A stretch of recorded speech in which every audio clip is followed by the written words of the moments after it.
Ayan po, kukuha kami ng talbos ay talbos? Ano to? Lemongrass. Talbos. Kasi gusto ni Mister ng tinolang manok na merong lemongrass. O ha? Hi! Medyo late nga ako nakapagluto ng dinner for today's video. Rest day kasi ni Mister, medyo tinanghali kami ng gising. Tapos ang dami na namin ginawa. Naglinis, nagayos ako ng mga punla, naglaba. Nagpalagay din ako ng balag kay Mister para dun sa mga tanim ko na ampalaya, pipino, sitaw. So hindi ko na nga napansin yung oras. But anyways, for today's video nga ay tinolang manok ang gusto ni Mister. Heto nga at namimitas ako ng dahon ng saluyot dito sa aking tanim. Si Mister naman ang pinakuha ko ng lemongrass kasi talagang ang hirap-hirap bunutin. Napakaganda nga ng tubo ng aking mga saluyot guys. Tapos kukuha na rin ako ng dahon ng sili.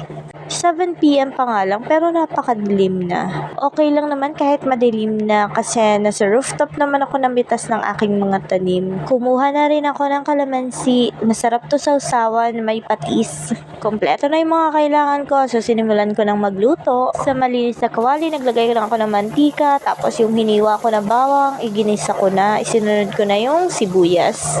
White onion nga yung ginamit ko kasi naubos na pala yung red onion. Hindi ko napansin. Ayan, haluin ko lang muna siglat. Pagkatapos ilalagay ko na rin itong luya.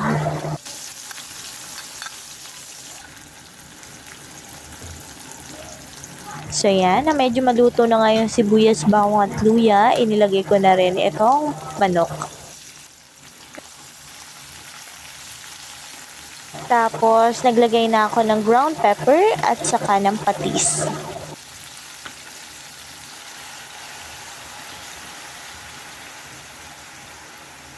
Then, naglagay na ako ng 2 basong tubig.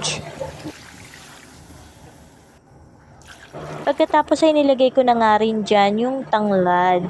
Ayan, inayos na ni Mister yung tanglad. Parang pinitpit niya yung bandang dulo. Pagkatapos ay binuhol. Siyempre hinugasan ng bongga.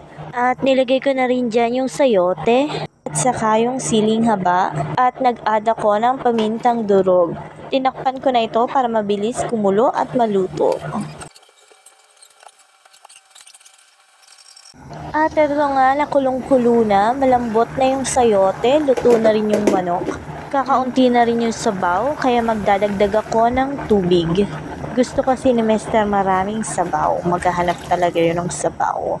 And more sabaw. Gusto ni Mister lunod sa sabaw. Since nag-add ako ng tubig, nagdagdag din ako ng patis and ground pepper. Syempre, kailangan malasang-malasa pa rin siya. Naglagay din pala ako dito guys ng Knorr chicken cube. At ayan, nakumukulo na ulit guys. Nilagay ko na itong dahon ng sili. Yan, hugas na yan ng mabuti. At pagkatapos isusunod ko na rin dito yung dahon ng saluyot. At pumitas nga din pala ako ng dahon ng malunggay kanina. Yup, meron din kaming tanim na malunggay. Isa sa mga favorite kong ilagay sa mga lutuin, dahon ng malunggay.